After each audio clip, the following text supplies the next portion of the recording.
Some say that occasional chill down your spine is more than just a physical reaction. Some say it's something far more sinister at play. That is what we will be focusing on in this next story, titled Chills, written by Jim the Fish, and narrated by yours truly.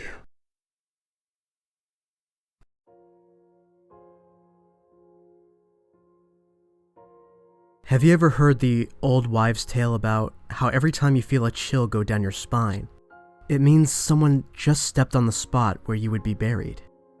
I had heard it and figured the reason it was so popular is because it was one of those myths that everyone knew wasn't true. But every time you got that chill down the back of your spine, the thought crept up in the back of your mind, and you wondered if it was really a myth, just for a second. After that second was up, of course, you were snapped back to reality and forgot about the instance almost immediately as the constant blur of daily activities manifested itself once again. I never really bought into all of the superstitious stuff. I was never scared by the creepy ghost stories or the haunting tales of things that apparently lurked in the shadows. I was, however, very afraid of real horror stories. The kind of stories you see on the news of a man that was murdered after he interrupted a break-in, or the girl who was kidnapped and locked in a basement and found 20 years later. My fears were based in reason and the primal instinct to survive. I got up Monday morning and began the routine. Wake up, shower, breakfast, brush teeth, shave, get dressed, leave at 7:35 on the dot. I lived alone, so there was never any wait for the bathroom. Get in the car, drive for 20 minutes, 3 rights and a left to get to the highway, and then exit 73 and 2 more lefts. And I arrived promptly at 7:55, 8 o'clock if traffic was bad. On my way to work every morning, I would pass a park, 3 Starbucks, and 1 Walmart. The only reason I mention the park is because of a group of older ladies that were apparently as dedicated to punctuality as I was.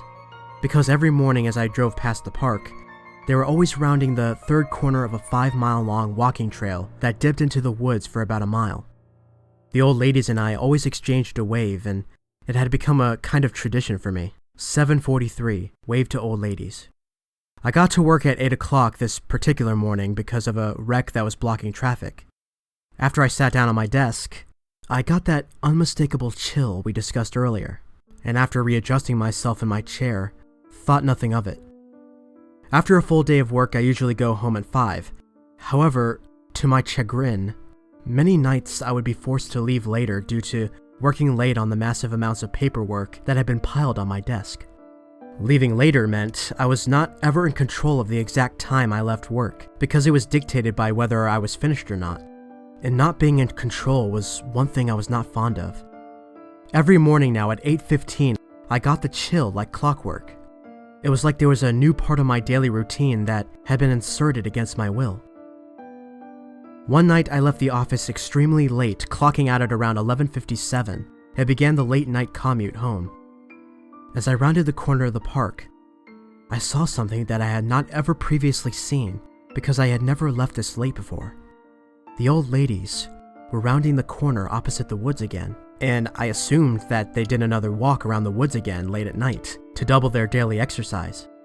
I came home again the same time the next night, and saw that the ladies were around the same spot on the trail, confirming my suspicion that they probably rounded the trail 2 times a day.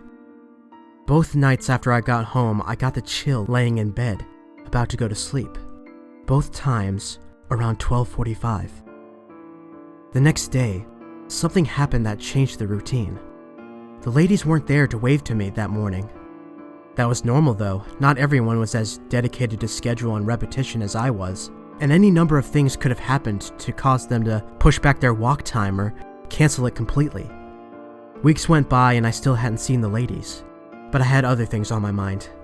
Another break in my routine. I had a doctor's appointment. Normally a checkup is just something you dread for a few days, and end up going, hoping all the while you're still in good health and nothing is wrong. This checkup, however, was something I was looking forward to. See, the chills that had been occurring every morning and night on the dot, like clockwork, had stopped with no indications around the time of the lady's disappearing. Anyway, I was going to inquire to my doctor about it. My doctor's appointment went less than optimal when I was told that even though I was by no means obese, my weight was slowly but steadily increasing, and it would be important for me to start exercising. I asked my doctor about the chills, but to be completely honest, I stopped listening after he used the words spinal spasm and myoclonic twitch, and I just accepted the fact that I would never understand. Now that I had been told to exercise more, I was once again forced to alter my routine. Now when I got home, I immediately walked over to the park the old ladies used to walk at, as it was a 5-minute walk from my house. After about a week, things had once again become boring. There were never any more disturbances in my schedule, and the chills only came every couple days or so, and never twice at the same time. Then about a month later, something happened that shook me to my core. I was watching TV one night before bed. When the news came on, I was just about to turn it off when I saw their pictures. The 4 women I used to see months ago, every morning on my way to work. Their pictures were up under a headline that read, "Remains of missing women found in sewage treatment facility." The police had found partial remains of up to a possible 7 other victims when an investigation of the plant was conducted. I took a week off walking on the trail because of the news report I had seen.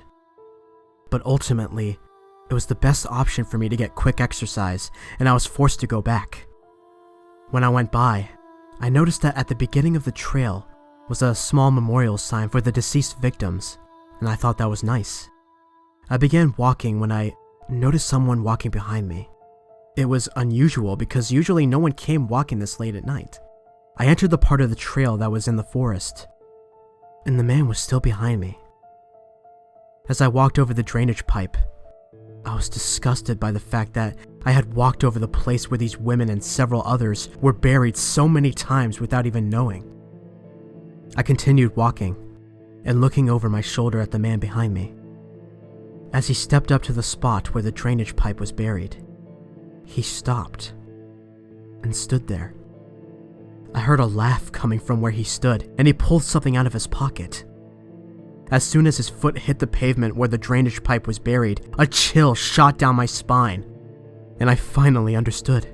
All these months I spent adhering to a specific detailed schedule, I had overlooked what may have been the most important detail in the history of my life because I didn't pay attention to the obvious.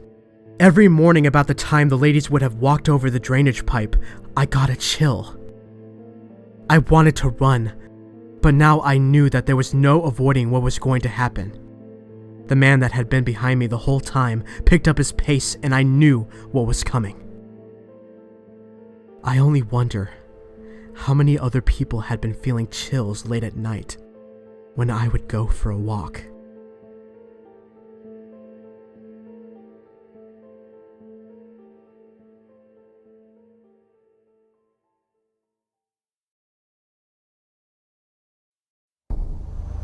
I do hope you enjoyed tonight's story, because I enjoyed reading it. You can subscribe for more if you'd like, or you can find me on any of the social media handles you find below. Now, if you'll excuse me.